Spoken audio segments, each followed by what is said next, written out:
right? Correct? Nod your head with me. Yes? Good. We are called to live differently. And how do we do that? Especially when the rest of the world is going the opposite direction. That's what it means to be upside down. Being uncommon, being different. On the other side, though, is since we are living according to God's way, according to God's will, it's for us, that isn't upside down. The rest of the world is upside down. So it's our job to reach the lost people so that they can follow Christ just as we are. Does that make sense? Did everybody else hear that? That was weird. I thought that was a guitar or something. All right. Now, today we are going to answer 3 questions. 3 questions I get asked all the time. These 3 questions it comes about are mentioned when it comes to faith, when it comes to asking friends to come to Jesus. How do you do all this? These three questions are the most common asked questions, and we're going to answer them today. There's more questions I get asked, but these are 3 that I get asked the most. Understand? Everybody with me? The first question is this: what does it look like to live for God? Now, I can answer this many different ways. Many different ways. But today, I think the best way to explain it in a short way and a brief way is in Romans chapter 12. And that's what we're going to do throughout the entire message this evening is Romans chapter 12. And we're going to break it up bit by bit. But the first answer to this question is, living sacrifice. Be a living sacrifice. So what does it look like to live for God? It looks like a living sacrifice. Who here, out of curiosity, can tell me what a living sacrifice is? Come on. No wrong answers. Just want to know. Al. It would be like living your life for others and not for yourself. Okay, living your life for others and not for yourself. Great. Anybody else? Yes. Living for God instead of living for yourself and being close. That's a beautiful answer. Living for God rather than living for yourself. Both beautiful answers. Way to go. Now, in Romans chapter 12, it says this. We're going to be in verse 1 and 2 for this question. And it says this: therefore, I urge you, brothers and sisters, in view of God's mercy, to offer your body as a living sacrifice, holy and pleasing to God. This is your true and proper worship. Do not conform to the patterns of this world, but be transformed by the renewing of your mind.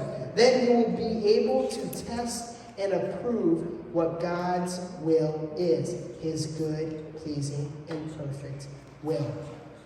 See, Paul is writing Romans. He is writing the book, and when he says offer your body, it's not like offering your body like physically, it's actually offering your body spiritually. Because in previous passages, he mentions how the mercy of God and having grace and love and how you need to live that way. And the same thing goes for here. He's saying sacrifice your body. Where is it? In verse 1, how it says, I urge you, brothers, in view of God's mercy, offer your bodies as a living sacrifice. And then that second part, that answers it, holy and pleasing to God. This is your proper and true worship. Now, this is for us because it's hard to live this way. Can we all agree? It's hard to live for God. Because especially in a world that tells us that this is right, this is okay, you do it this way. But God is saying, no, you don't do it this way. This is wrong. This is not right. And you're now battling with not just what you know is right, but you're also battling with what you would like to do. And now it's coming together, and it's like hard to fight and hard to really recognize and live that life. For us, it's hard to do because the world says it's easy for us to be bitter and resentful. And as an example, it's easy to be bitter or resentful. It's okay if you're jealous or angry with someone. It's okay to be hurt by someone. But God's saying, no, forgive people, love people, even when they don't forgive you. See, there's two different views, two different perspectives. The world says this, but God says this. And when we follow the way of God, the world says you're crazy. You're weird. But God is saying, no, live for me, trust me, because I will help you through it. So that's why you need to live a sacrificial life, a way that honors God. And what that means is, hey, some of your friends aren't going to be your friends when you live for God. They're going to think you're weird. Some of the things that you would like to do, you're not going to get to do anymore. Because even though it's pleasing to you, it's dishonoring to God. So you need to follow God fully, 100%. Don't be bitter and don't go halfway. I went halfway. It is not fun. You start to question yourself. You start to question who you are when you go halfway, saying, I'm going to go for God on Wednesdays and Sundays, but on the rest of the days, I'm going for the people. It's hard. You start to lose momentum. You start to forget everything. And by the end of it, both sides don't look pleasing. Because you don't know what's right and what's true. That's why it's go all in for God.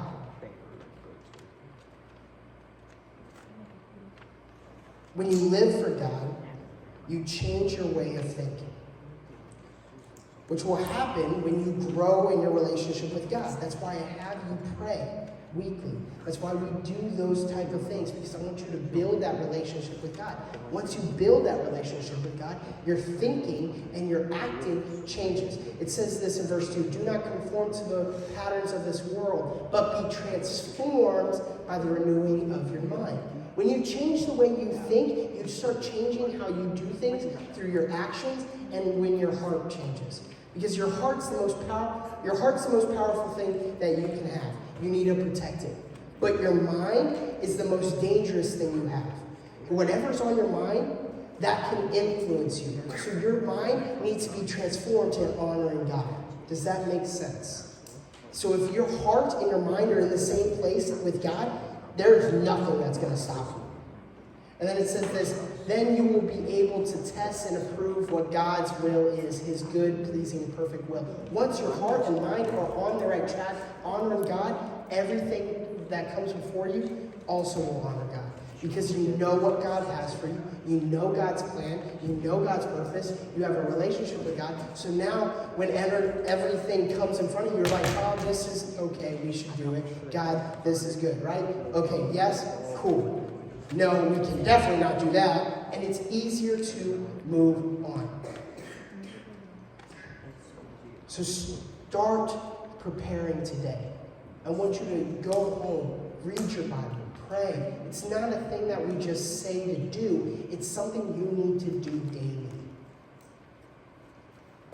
The next question I get asked is, how can I grow in my faith with God? The answer for this is found in Romans 12:3-8, and it says this, be a servant. Be a servant. Now, before I go into this, I want to read Romans 12:3-8, and what this means. It says this, for by the grace given me, I say to every one of you, do not think of yourself more highly than you ought to. But rather think of yourself with sober judgment in accordance with the faith that God has distributed each of you. For just as each of us has one body with many members, meaning the church, we are one body with many members, we work together, okay? And these members do not all have the same function, okay? What does that mean? Even though we are a church body, we are together, we are unified. Each one of us is different. Each one of us has our own talents. Each one of us has our own gifts. That's what helps us grow. Does that make sense? Okay? It continues. We have different gifts in verse 6. We have different gifts according to grace given to each of us. If your gift is prophecy, then prophesy in accordance with your faith. It is serving. If it's serving, then it's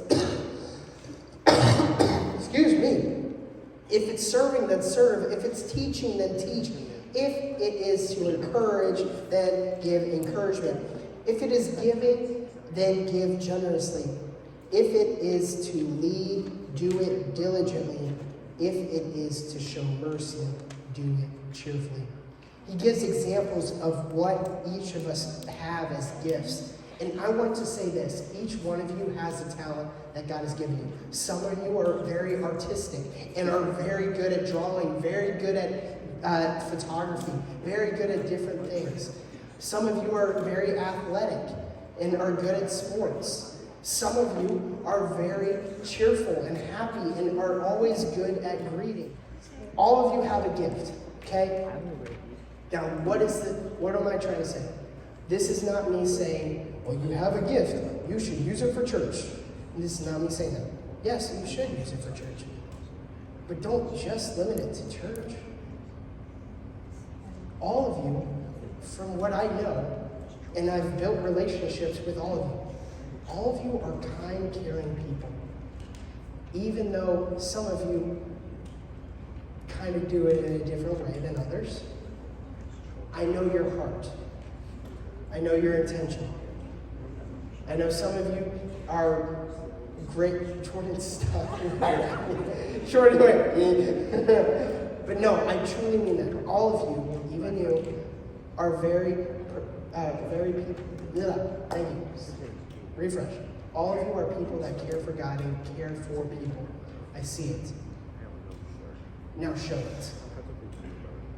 Being a servant isn't just being a servant on Sunday mornings. Being a servant isn't just being a servant on Wednesday nights. Being a servant of God is living a servant life daily. One who loves people, cares for people, is willing to help people. A way of being a servant is seeing someone that's by himself in the lunchroom and sitting next to them, showing them the love of God. Being a servant, ministry starts at the folding of tables and chairs. Yes. Ministry starts at folding of tables and chairs. Some of you have told me, I want to be a pastor. Cool. When's the last time you folded tables and chairs? And that doesn't mean literally folding tables and chairs. I mean, it does, but I'm not saying that literally. I mean, if you aren't willing to be a servant, then you can't be willing to lead. If you're not willing to help those who are around you, then how can you expect people to help you when you're the leader? Serve, serve, serve. It is one of the most important things you can do because it's a big blessing. A lot of you have told me, Pastor Sam, I can't give to offering because I don't get money, I don't get paid. Okay, help in another way. Help the church in this way. Help me, help Pastor Katie, she needs help a lot. Help, be a servant. Because once you're willing to serve, then the blessings come. Now this verse has two parts. The first one is to stay humble. Don't think you can do it on your own. I've kind of said that a lot. But the second one is this: stay true to who you are. I want you to stay true to who you are. Because when you're each given a talent, sometimes it's kind of easy to become jealous of other people's talents. It's also very easy to become jealous of the things that they're able to accomplish compared to you. I'll give you an example. I actually worked with a church. I was an intern there. That they were very face-given, if you would. They cared about the appearance of themselves. Okay? And it really rubbed me the wrong way because I'm like, if you were so cared about that and you took that mindset or that time you would for that, you could help this. And they were so focused on, we wanted to be like this church and this church. And I'm like, well, you striving for that, you're missing this. And I say this not to blame them. No, I say this because I want you to be aware of yourself. When you start to get jealous over people and what they have, and that you want that, you're missing what God has for you. Because then you start to focus on their success rather than the success that God has for you. So you need to focus on yourself. Focus on what God has given you. Focus on the talents that God has given you. So my encouragement to you is this: be willing to serve. Help when it is needed. Don't wait. Don't wait till someone asks you. Do it now. Again, I'm saying serve in general. Help someone at the grocery store. Help your mom make dinner. Little things make a big difference. The next question I get is this, and this is the last question, is how can I show my faith? How can I show my faith? The answer is, this is probably the best answer I can give you. Show love. I've said this to you multiple times. I can't count how many times I've told you this, and it seems like the most cliche answer, but it is the most real answer I can give you. Show love. Because especially in this world, this upside down world, they don't know what love is. This world does not know what love is, what true love is. And they're hurting because of it. Your job as a Christian is to show the God's love, being caring and compassionate to everyone who needs. Romans 12, 9 through 17, it says this: love must be sincere. Hate what is evil. Cling to what is good. Be devoted to one another in love. Honor one another above yourself. Never be lacking in zeal. Zeal is a great emotion, all right, a joyful emotion. But keep your spiritual Keep your spiritual fervor. Wow, I cannot speak. Yes, thank you. Thank you, Abby. What she said. Serving the Lord. Be joyful in hope, patient in affliction, faithful in prayer. Share with the Lord's people who are in need. Practice hospitality. Being nice to people, caring for people, loving people. That is the most important thing you can do. It continues in verse 14. Bless those who persecute you. Bless and do not curse. Meaning, those who do not like you, those who have hurt you, those who have disrespectful to you, love them, forgive them. That's hard. That's something you don't usually do. This world doesn't usually do. Verse 15, rejoice with those who rejoice. Mourn with those who are mourned. Live in harmony with one another. Do not be proud, but be willing to associate with people of low position. Do not be conceited. Do not repay any evil for evil. Be careful to do what is right in your eyes of everyone. Do what God would do. Show love. Show compassion. That's the most important thing you can do. If you don't get anything this message, get this. Show love. That is the most important thing you can do. Anybody else heard the phrase, and this is the most popular phrase I think to mankind, is actions speak louder than words? Anybody heard that? Yes? It is true. It is true. I can tell you that I'm proud of you. I can tell you that I'm rooting for you. I can tell you that I support you. But there's a difference to when, say, David, I can tell David, I'm proud of you, I support you, you're amazing. And that can be just words, right? But then I can show him by saying, hey, I'm proud of you, I thank you, let's go to lunch on me. Because I love you. And I care for you. Taking that extra step, that showing action, means a lot to some people. Because not only is words of affirmation a love language, acts of service is one too. So take that extra mile. Take that extra step to serve people.